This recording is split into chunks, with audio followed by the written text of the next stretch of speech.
ko'chadagi muammoni uyga olib kirib otanga onaga baqirmaydi. Haqiqiy farzand, haqiqiy er, haqiqiy o'g'il bola ko'chadagi problemani uyga olib kirmaydi.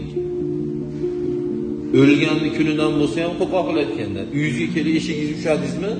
Uyingizga kiryapsizmi? Problemingizni tashlang ko'chaga. Tabassum bilan kiring. Otangiz, onangiz sizda g'am bilan ko'rmasin. O'zi yetadi ular bizni shunchalik katta qilguncha yegan g'ami yetadi. Endi bugun bizdan xursandchilik ko'rsin. Bizga jonini berdi, qonini berdi, pulini berdi, asabini berdi. Hamma yo'g'ini bizga berdi ota-ona.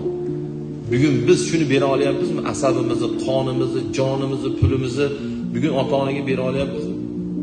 Bera olmayapmiz, ochig'ini aytgan. Agar berayotganlar bo'lsa, qanday zo'ring malades. Siz zo'r yo'ldasiz. Bir sahoba kelib aytdi-ku, onam bitta joydalar, hojat-yu, taomlari hamma yo'qlari bir joyda. Ko'taraman, jildiraman, qarayman. Haqlarni ado qildimmi dedi Rasulullohdan so'radi bir sahoba. Payg'ambarimiz nima dedilar?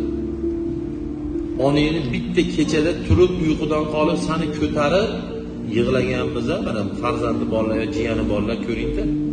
Kechpar bir demaydi, ikki demaydi, uch demaydi jiji. Yig'iz keldimi yig'laveradi. Bitta kechada turib seni yupatib qaraganini haqqini ham ado qila olmaysan sen, mashishing bilan. Lekin yaxshi ish qilyapsan, davom etaver deganlar. Bugun xuddiki hali ba'zi bir bolalarda eshitib qo'yapsan, qilib qo'ydik ya, ota-onaga umrbod uzalmaysiz qarzingiz og'irmaydi. Umrbod. Yog'dirib oling hamma narsani, uzilmaydi qarz. Hatto Alloh o'zini roziligini ota-onaning roziligiga bog'lab qo'ydi. Ota-onaga bo'lgan munosabat bolamizdan qaytadi. Zo'r munosabatda bo'ling, bolangizdan zo'rroq qaytadi. Yomon munosabatda bo'ling, yomonroq qaytadi.